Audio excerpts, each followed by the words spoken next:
4 PM news network में दोस्तों आपका स्वागत है। मैं हूं आपके साथ राशि ज़हीर।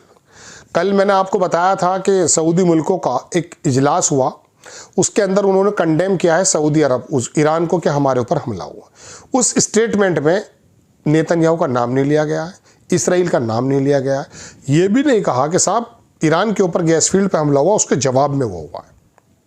एक बात। अब इसके जवाब में अरागची जो विदेश मंत्री हैं इसराइल ईरान के, उन्होंने मिस्र, पाकिस्तान और टर्की के विदेश मंत्री को कॉल कर दिया है। एक मीटिंग ये भी होने जा रही है। इसराइल पे बड़े ज़बरदस्त हमले हुए हैं, हाइफा पे खास करके। इसके अलावा कल मैंने आपको बताया था कि ट्रंप का जो एक बयान आया है, उसमें उसने कहा कि मुझे उसने बताया नहीं था कि वो हमला करने जा रहा है। फिर आगे उसने कहा अब इसराइल कोई हमला नहीं करेगा, लेकिन अगर ईरान हमला करता तो हम पूरी ताकत से उस पर हमला कर देंगे। ये ट्रंप साहब ने अपने प्लेटफॉर्म पर लिखा है, लगा देता हूँ। लेकिन उसका जो मिनिस्टर है, जो वॉर मिनिस्टर हैगस्त है, वो कह रहा कि ये रात जो आप मेरी खबर सुन रहे हैं, ईरान को हम ख़त्म करके रख देंगे। ठीक है, परसों भी तरसों भी बोला था उसने ऐसा। ईरान तो तैयार ही बैठा ख़त्म होने के लिए। लेकिन उसका जो मिनिस्टर है, वजीर ख़जाना, फाइनेंस मिनिस्टर, वो ये कह रहा है कि हम ईरान के ऊपर से सारे सैंक्शन हटाने जा रहे हैं, चूंकि ऑयल की रेट $120 के ऊपर जा रही है। एक मिनिस्टर ईरान को बर्बाद करने की बात करता है और दूसरा मिनिस्टर कह रहा है कि ईरान के ऊपर से हमने पूरी तरह से सैंक्शन हटाने जा रहे हैं। यानी कि अब ट्रंप घुटने टेक गए ईरान के आगे। देखिए, मैं आपको 3 चीज़ें बताता हूं दोस्तों। एक होता है MIC, एक होता है FIC, एक होता है TIC। 3 MIC, FIC, TIC military industrial complex जो दुनिया के अंदर है। जो नए मिसाइल अभी अमेरिका ने मारे हैं ईरान में, ऐसे मिसाइल को दुनिया के लिए बनाना, ये बेड़े बनाना, ये जहाज बनाना, ये मिलिट्री इंडस्ट्रियल कॉम्प्लेक्स ये चाहती है कि ये वार दुनिया में रहे। अफगानिस्तान हो, ईरान हो, वियतनाम हो, कहीं पर भी इन लोगों के फायदे होते हैं। इसको धता बता दिया ईरान ने। 47 साल सैंक्शन के बाद उसने अपनी ज़मीन के नीचे ऐसे मिसाइल तैयार कर दिए। इसराइल की जब वीडियोस देखेंगे तो होश उड़ जाएंगे। गायब है इसराइल ज़मीन से इस वक्त। अगर वहाँ शिमोना ना होता तो इसराइल को ख़त्म कर चुका होता ईरान। बल्कि मैं कुछ वीडियो भी लगा देता हूँ आपके सामने। 1-2 वीडियो मेरे पास हैं, वो मैं दिखा देता हूँ आपको, ताकि आपको ये भी पता चल जाए कि हाँ वाकई ईरान ने क्या कर दिखाया। चूँकि इसराइल ने ये तो तय कर लिया है कि वो किसी भी सूरत में वहाँ के फोटोग्राफ नहीं होने देगा, जो बनाएगा उसको हम जेल में डाल देंगे। तो आप देखें ये पहला सीन, ईरान के cluster munition hits on Israeli Haifa refinery. दूसरा देखें आप, smoke rises from Israel Haifa refinery following Iran missile hit. ये दिन की तस्वीर है। ये हाइफा को बर्बाद करके रख दिया साहब। एक तस्वीर और देख लीजिए, breaking, Iran has target a power station in Haifa. Haifa का पूरा स्क्रीन पर लगाएंगे हम तस्वीर। ये आप देखिए हाइफा का हाल क्या कर दिया। तो बताने को तैयार नहीं है। तो लेकिन दोस्तों बात यह है कि इस बीच ये बयान भी मैं आपको दिखाई देता हूं कि बेसेंट जो है उसने अनाउंस कर दिया है कि यूएस में unsanctioned Iranian oil ease pressure from the US Israeli war rolling energy market को तबाह कर दिया। तो मैं अपनी बात पर आता हूं कि मिलिट्री इंडस्ट्रियल कॉम्प्लेक्स को तो ईरान ने अपने मिसाइल से ख़त्म कर दिया। अब आ जाता FIC, फाइनेंशियल इंडस्ट्रियल जो कॉम्प्लेक्स है, उसको स्टेट ऑफ हॉर्मुज़ बंद जब किया है तो दुनिया में देखिए हाल क्या हो गया। हाल ख़राब हो गए। सऊदी अरबिया ने एक दूसरी जगह से 1200 मीटर की लाइन बिछा करके, याम्बू एक शहर है, वहाँ से निकाल करके तेल निकालने की कोशिश की थी। उस रिफाइनरी को भी तो हमला कर दिया ईरान ने।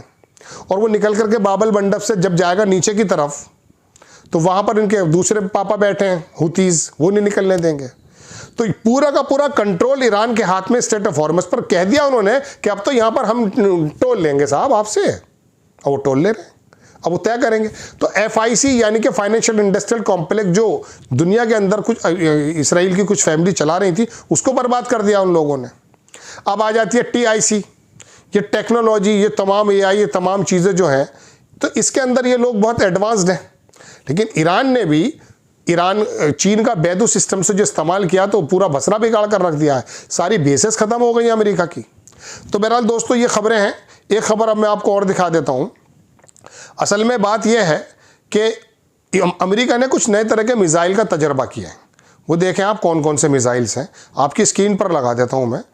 पहला तो ये अल जजीरा की खबर देखें, what is the PRSM missile that US used from the first time in Iran. Iran के अंदर पहली बार इस्तेमाल किए जा रहे हैं। पूरे स्क्रीन पर तस्वीर लगा दीजिएगा। ये है वो मिसाइल जो आपकी स्क्रीन पर दिख रहा है। ये रडार वडार को सबको ख़त्म कर देता है, कुछ बच जाता है। फर्स्ट टाइम अमेरिका इस्तेमाल कर रहा है, वो भी बहुत सारे रखे बैठा अभी। लेकिन इसके अंदर जो बड़ी खबर है वो मैं आपको दिखाना चाहता हूं दोस्तों, वो ये है फोर्ब्स की खबर। फोर्ब्स ने लिखा आर्मी प्रिसीशन स्ट्राइक, ये है वो precision strike missile joint fight with Iran, Iran के, बट फ्रॉम वेयर। ये इस्तेमाल कहाँ से हो रहे हैं? ये हो रहे हैं सऊदी मुल्कों की बेसिस से, और सऊदी पर ही वो हमला करता है ईरान। फिर इसी वजह से वहाँ के लोगों से उसने कहा कि हमारा आपसे कोई लड़ाई नहीं है, लेकिन चूंकि इनके बेले तो भाग चुके हैं। इब्राहिम लिंकन 4 क्रूज मिसाइल लगे तो जा चुका है। गैरल फोर्ड बर्बाद हो चुका है। और वो तीसरा जो मैंने आपको 2-3 दिन पहले बताया था, वो सिंगापुर से हिल नहीं रहा है भाई। उसके जो आर्मी के लोग हैं वो लड़ना ही नहीं चाह रहे हैं। मैं आपको बहुत कंफर्म खबर दे रहा हूँ। आप में से दोस्तों कोई भी अगर ये कहे कि आपने जो मुझसे खबर बोली है उसका हमें एक मजबूत लिंक दो, तो मैं दे दूंगा आपको। कमेंट बॉक्स में लिखिए, मांगिए, मैं देता हूँ आपको। तो अब ये कह रहे हैं कि साहब इस्तेमाल कहाँ से? इस्तेमाल हो रहे हैं वो सऊदी बेसिस से। ईरान इसलिए हमला करता है। तो ये खबर मैंने आपको बता दी। एक दो खबरें और हैं, वो भी आप दिखा देता हूँ मैं आपको। ये अल अरेबिया की खबर है जो मैंने अभी आपसे कहा था कि drone crashes refinery in Saudi Arabia Yanbu, assessment underway. ये यही वजह है। ये मैं आपको पूरा का पूरा नक्शा भी दिखाता हूँ। अगर आपकी पूरी स्क्रीन पर नक्शा लगाता हूँ तो ये आपको नीले रंग का जो दिख रहा है ना, ये तो स्ट्रेट ऑफ हॉर्मज है। अब ये नीचे से जो लाइन आ रही है जिसमें रियाद के ऊपर लाइन जा रही है, आप देखेंगे ये याम्बू है। याम्बू से इन्होंने क्या काम किया कि यहाँ से एक लाइन लगाई, यहाँ पर रिफाइनरी बनाई, और अगर आप नीचे चले जाएंगे तो नीचे जाकर आपको पता चलेगा नीचे यमन लिखा हुआ है, और इसी यमन के नीचे आप देखेंगे बाबल मंदब भी लिखा हुआ है। ये यहाँ से गुजारने का तरीका इस्तेमाल किया था। हालांकि हुतीज ये कह रहे हैं ईरान से कि आप हमें इजाज़त तो दीजिए, कह रहे हैं अभी बैठे रहे, आपका काम नहीं आया। तो यहाँ से ये भी इनकी रिफाइनरी बंद हो चुकी है। ठीक है जनाब। अब दोस्तों ये 2-3 खबरें मैंने आपको बता दी हैं। एक खबर इंपॉर्टेंट और दिखा देता हूँ राइटर्स से। यूएस में remove sanction on Iranian oil standard in tankers. Netanyahu नहीं, ट्रंप घुटने टेक चुका उस वक्त जब ईरान से कहा कि हम तुम्हारे ऊपर से सैंक्शन हटा रहे हैं। तुम्हारा वार मिनिस्टर कह रहा है $200 बिलियन और चाहिए लड़ाई के लिए। अराक्ची कह रहा है कि $7 ट्रिलियन चाहिए। आपको उम्मीद नहीं है लड़ाई कितनी लंबी होने वाली है। लेकिन दोस्तों सिफारती बातें भी चल रही हैं। टर्की भी इसमें शामिल है, पाकिस्तान भी शामिल है, मिस्र भी शामिल है, और ईरान से बातचीत हो रही है। लेकिन भारत नहीं है कहीं। इसके ऊपर अलग से एपिसोड बनाऊंगा, आप देखिएगा ज़रूर। तो दोस्तों फिलहाल तो इतनी खबरें इतनी सारी आती है कि मैं आपको क्या, वाशिंगटन पोस्ट की खबर देख ले, Pentagon seeks more than $200 billion in budget request from Iran. चलिए खैर दोस्तों, ये खबर मैंने आपको बता दी है टोटल। कुछ और भी खबरें थी बड़ी इंपॉर्टेंट, लेकिन चलिए फिलहाल तो मैं, हाँ एक यूएस का, चलिए दूसरे उसमें बताऊंगा। F-35 को हिट कर दिया ईरान ने, बच गए हैं वो। नेक्स्ट टाइम किसी खबर के साथ हाजिर होता हूँ। जय हिंद।